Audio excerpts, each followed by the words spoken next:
जीवन है तो लक्ष्य तो होंगे, यदि लक्ष्य है तो मार्ग तो होंगे, यदि मार्ग है तो बाधाएं तो आएंगी।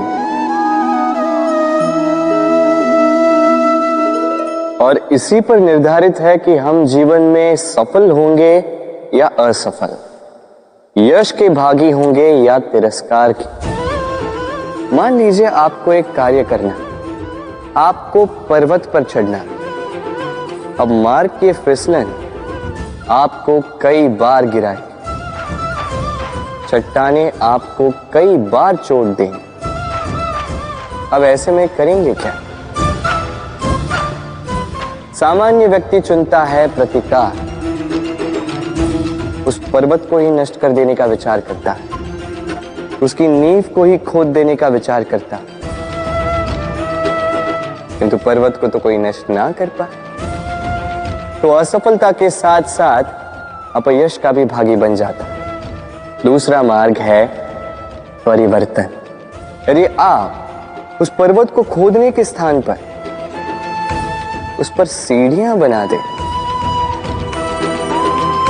तो आप भी उस पर्वत पर चढ़ सकते हैं, कोई और भी उस पर्वत पर चढ़ सकता है, आने वाली पीढ़ी भी उस पर चढ़ सकती है, और यही आने वाली पीढ़ी सदा आपका यश गाएगी। इसलिए जीवन में प्रतिकार नहीं, परिवर्तन चुन, बदला नहीं, बदलाव चुन।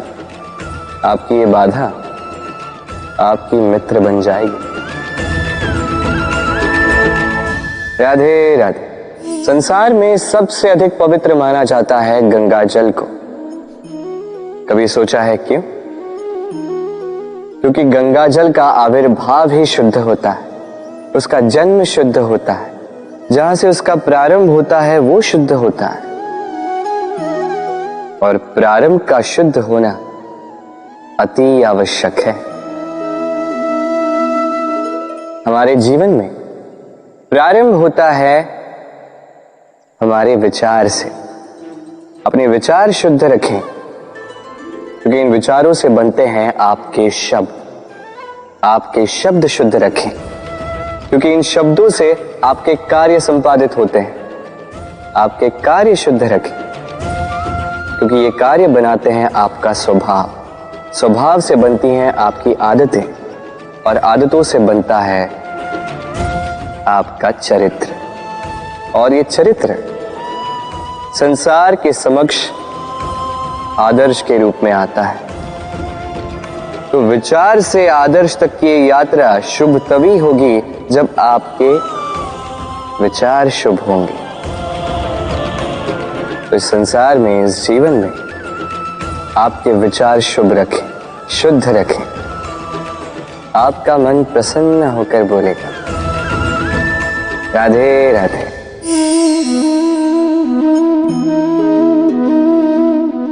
दूध और माखन। यदि मैं आपसे पूछूं कि इन दोनों में संबंध क्या है, आप कहेंगे सरल सी बात है, दूध से ही तो माखन बनता है। यदि मैं आपसे पूछूं कि इन दोनों में अंतर क्या है, तो कोई कहेगा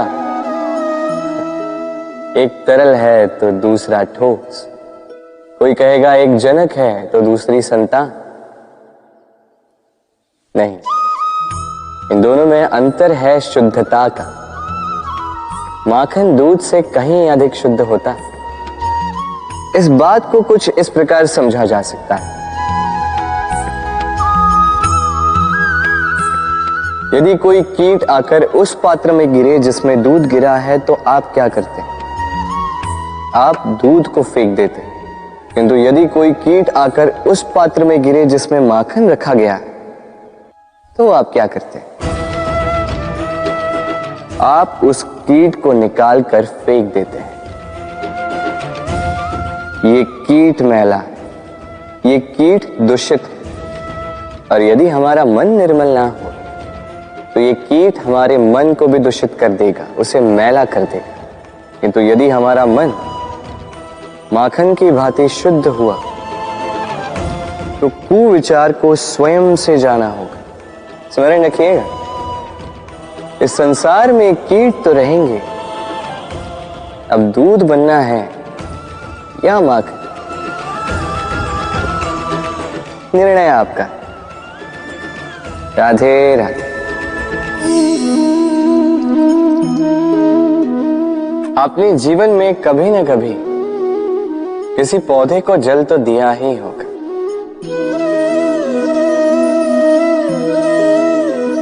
कभी मन में ये प्रश्न नहीं आया कि हम पौधे के पत्तों को, पुष्पों को, डालियों को, उन्हें तो हम कभी पानी नहीं देते, फिर भी कैसे उन तक पानी पहुंचता, फिर भी कैसे वो जीवित रहते। आप कहेंगे सरल सी बात है, ये कैसा प्रश्न पूछ रहे हैं। जड़ को पानी दो तो वो पौधे के अंग अंग तक अवश्य ही पहुंचेगा, है ना। कुछ इसी प्रकार होते हैं हमारे कर्म, हमारा प्रेम। यदि निश्चल भाव से कर्म करोगे, सेवा करोगे, तो किसी न किसी रूप में स्वतः परमात्मा तक पहुंचेगा ही। आत्मा के भीतर से प्रेम करोगे, स्वतः छलकेगा ही और दुगना लौट कर भी आएगा, इस पौधे की छाव की भांति। तो मन और आत्मा से कर्म करें, मन और आत्मा से प्रेम करें, आनंद ही आनंद होगा।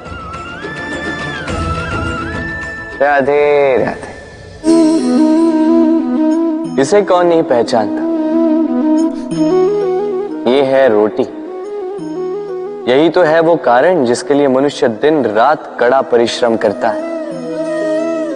ऐसे देखा जाए, यदि ये रोटी यूं ही मिल जाती तो मनुष्य कदाचित कुछ कार्य ही नहीं करता, कष्ट नहीं करता, जीवन में परिश्रम ही नहीं करता। वैसे एक बात तो है, ये रोटी केवल भूख ही नहीं मिटाती, जीवन की बड़ी सी बड़ी सीख दे जाती। अब तनिक सोचिए,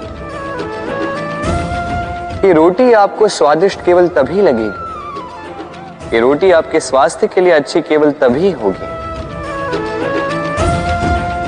जब ये दोनों ओर से ठीक से सेकी जाएगी, है ना। हमारे जीवन में संबंध भी कुछ इसी प्रकार होते हैं। यदि दोनों ओर से अच्छे से निभाए जाए तभी आपको आनंद देते।